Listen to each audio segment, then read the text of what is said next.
This is 5 on your side at 5. Focused on you.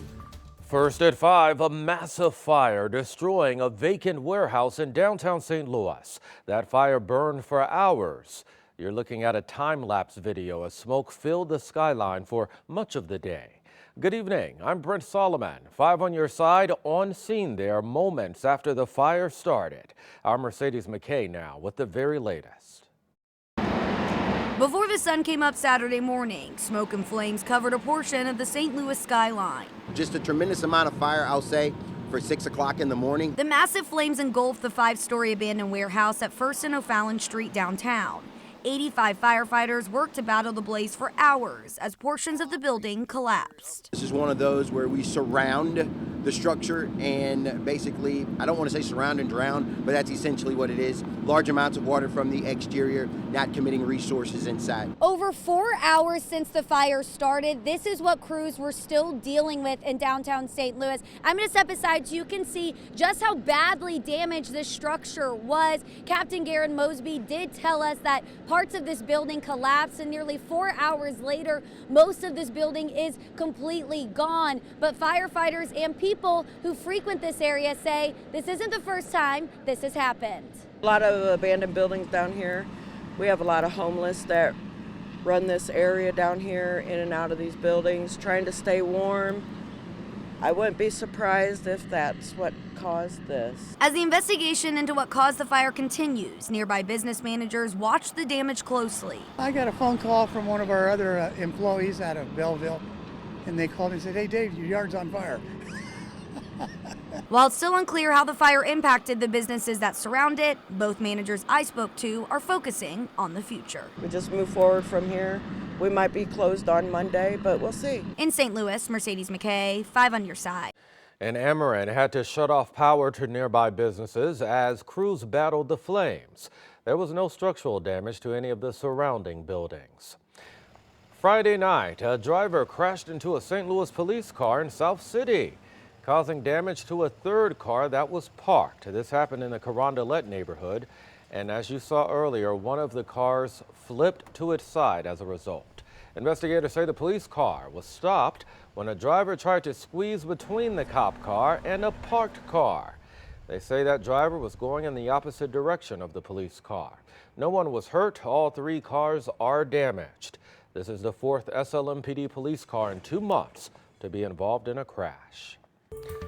Well, today marks 1 year of recreational marijuana sales in Missouri. It became legal last February. Since then, more dispensaries have opened. Some were already open for medical marijuana purposes. Phil State in North County is one of them, now keeping busy from sales of both medical and recreational marijuana. Right now we're seeing about 50 new people a day through our doors. So I think as the stigma kind of dissipates, I think a lot more people are curious to how they can reach a certain kind of a homeostasis in life. Since Missouri's marijuana sales began in 2019, the state has collected more than $150 million. Happening in the next hour, anti-theft upgrades for Hyundais will wrap up at the Chesterfield Mall. Hyundai held the 2-day event installing software updates and cars that need a little help being prevented from theft. With thousands of these cars failing or falling victim to theft, the automaker says it just wants to help. Not only is this a terrible inconvenience and a burden on our customers, but it's also a burden on the communities and on the police departments that have to enforce and deal with all the theft issues. So we're really here to help everyone as best we can. And you still have a little time to get there. It wraps up at 6 o'clock. Right now, a Metro East community coming together in support of a young girl. Lucy Hill suffers from a seizure condition, and as her hospital care ramps up, people in Bethalto have rallied together to help her on her path to recovery. Here's Travis Cummings. The word that me and my wife have used is we've called her our superhero. She's also been our miracle.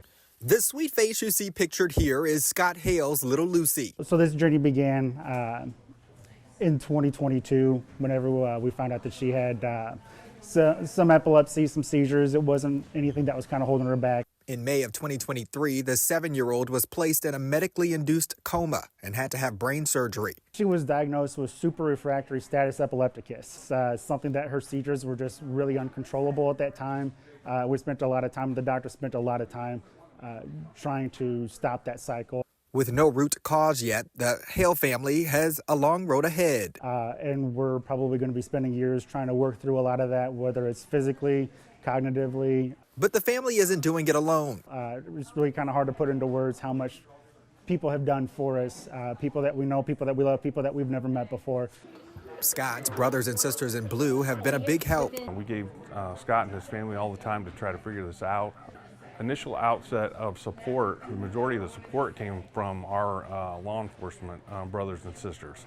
Princess tiaras and the hashtag I Love Lucy float around the Moose Lodge in Wood River for a trivia night to gain support.